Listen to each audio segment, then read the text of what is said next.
14th, 1912, a date etched in history, a day the world woke up to a horrifying truth. The RMS Titanic, the colossal, unsinkable marvel of engineering, lay at the bottom of the icy North Atlantic. Over 1,500 souls were lost in a tragedy that sent shockwaves across the globe. But how did this happen? How did the ship of dreams turn into a watery grave on its maiden voyage? Was it simply a tragic accident, a case of being in the wrong place at the wrong time? Or were there deeper flaws, a chain of mistakes and hubris that sealed its fate long before it ever set sail?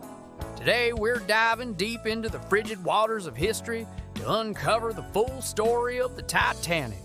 We'll go beyond the Hollywood romance to explore the ship, the people, and the critical decisions that led to that fateful night. What really happened in the final desperate hours? And what lessons learned from this catastrophe continue to save lives at sea today? Let's unravel the secrets of the Titanic. In the early 20th century, the world was obsessed with size, speed, and luxury. The White Star Line's answer to this demand was the Olympic-class liners with the Titanic as their crown jewel. It was the largest moving object ever built by man, stretching nearly 900 feet long. On board, it was a floating palace. First-class passengers enjoyed lavish suites, a swimming pool, a gymnasium, and exquisite dining rooms. But this luxury hid a fatal flaw. While the Titanic met the legal requirements of the time, it carried lifeboats for only 178 people, barely half of the 2,200 souls on board. The belief was that in an emergency, another ship would come to the rescue. The lifeboats were meant merely to ferry passengers from one vessel to another, not to hold everyone at once. This overconfidence was the first link in a tragic chain of events. On April 10th of 1912, the Titanic departed from Southampton, England, embarking on its highly anticipated maiden voyage to New York City.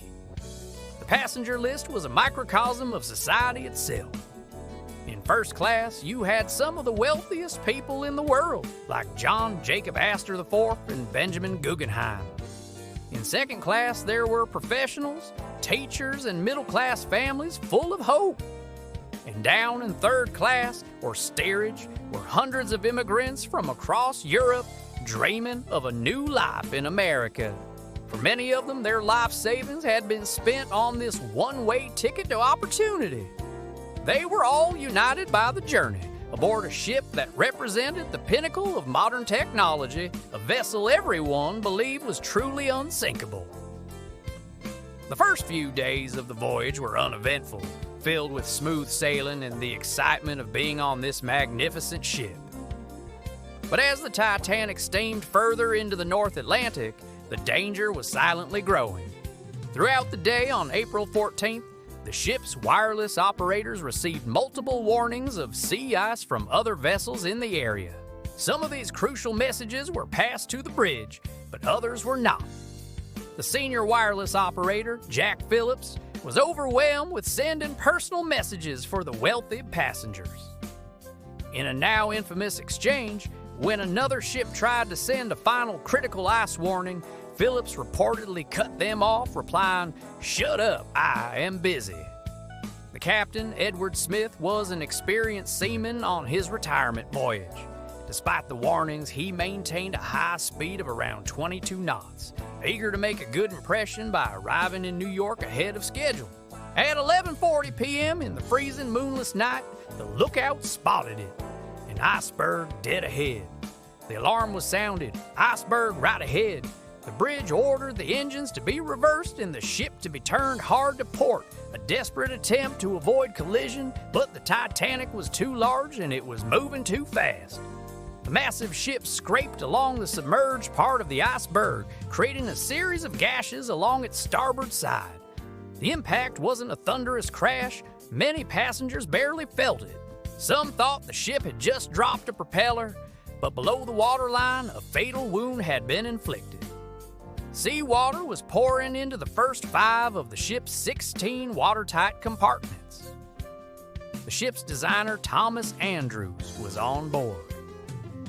After a quick inspection of the damage, he delivered the grim verdict to Captain Smith. The Titanic could stay afloat if 4 of its compartments were flooded, but not 5. He calculated the unsinkable ship would be gone in about 2 hours. The impossible was happening. As the ship's bow began to dip noticeably into the water, the order was given to uncover the lifeboats. But chaos and confusion reigned. There was no public address system, and with many passengers asleep, crew members had to go door to door. A lifeboat drill had been canceled earlier that day, so neither the crew nor the passengers knew the proper procedures. The evacuation prioritized women and children, but the process was slow and disorganized. In the initial panic and disbelief, many people were reluctant to leave the seeming safety of the massive, well-lit liner for a small dark boat in the middle of the freezing ocean. As a result, the first lifeboats were launched half empty. One boat with a capacity for 40 people, left with only 12. While first-class passengers had easy access to the boat deck, those in third class faced a maze of corridors and locked gates, barriers designed to keep the classes separate, which now became deadly obstacles. As the minutes ticked by, the situation grew more desperate. The ship's band, led by Wallace Hartley, famously continued to play music on the deck to calm the passengers, a final act of courage in the face of certain doom. Distress rockets were fired into the night sky, but a nearby ship, the Californian, saw the flares but failed to understand their meaning, its radio operator having gone to bed for the night. By 2:05 a.m., all the lifeboats were gone. More than 1,500 people were still trapped on the sinking vessel. The ship's angle grew steeper and steeper. The lights flickered and then went out for good, plunging the ship into terrifying darkness. Then, with a deafening roar of groaning metal, the immense stress on the hull caused the Titanic to break in two between the third and fourth funnels. The stern section briefly rose almost vertically into the air before it too plunged beneath the waves, vanishing forever at 2:20 a.m. For the 705 people in the lifeboats, the ordeal was far from over. They were surrounded by the haunting cries of over 1,000 people in the 2 degrees Celsius water. Most of the lifeboats were too afraid to go back, fearing they would be swamped by the desperate swimmers. Only one boat returned to pull survivors from the water. Within minutes, the cries faded into an eerie silence as hypothermia claimed its victims. It was almost 2 hours later that the rescue ship, the RMS Carpathia, arrived on the scene, having steamed at full speed through the same ice field that sank the Titanic. Its crew worked tirelessly to pull the freezing, traumatized survivors from the lifeboats. The world would soon learn the scale of the tragedy. The disaster exposed a fatal combination of arrogance, outdated regulations, and a series of poor decisions. The sinking of the Titanic led to immediate and sweeping changes in maritime safety. The first International Convention for the Safety of Life at Sea was convened in 1914. New regulations mandated that all ships carry enough lifeboats for every single person on board, and lifeboat drills became mandatory. The International Ice Patrol was established to monitor icebergs in the North Atlantic, a service that continues to this day. Radio communications became a 24-hour operation on all passenger ships. In a very real way, the lessons learned from this disaster have been written in the blood of its victims, making sea travel safer for all future generations. For 73 years, the Titanic lay undisturbed, its exact location a mystery.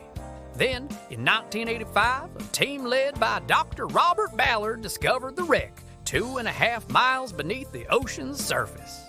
The discovery brought the story roaring back to life. Expeditions have since explored the decaying liner, recovering thousands of artifacts and giving us an intimate, haunting look at the final resting place of the ship of dreams. The legacy of the Titanic endures, a timeless cautionary tale about the limits of technology and the dangers of human pride. It reminds us that no matter how advanced we become, we must never lose respect for the power of nature. The stories of its passengers, from the richest to the poorest, continue to fascinate and move us, a powerful reminder of the human cost of this epic tragedy. Thank you so much for joining us on this journey into the past. What part of the Titanic story fascinates you the most? Let us know in the comments below. If you found this video interesting, please give it a thumbs up and subscribe for more deep dives into history. We'll see you in the next one.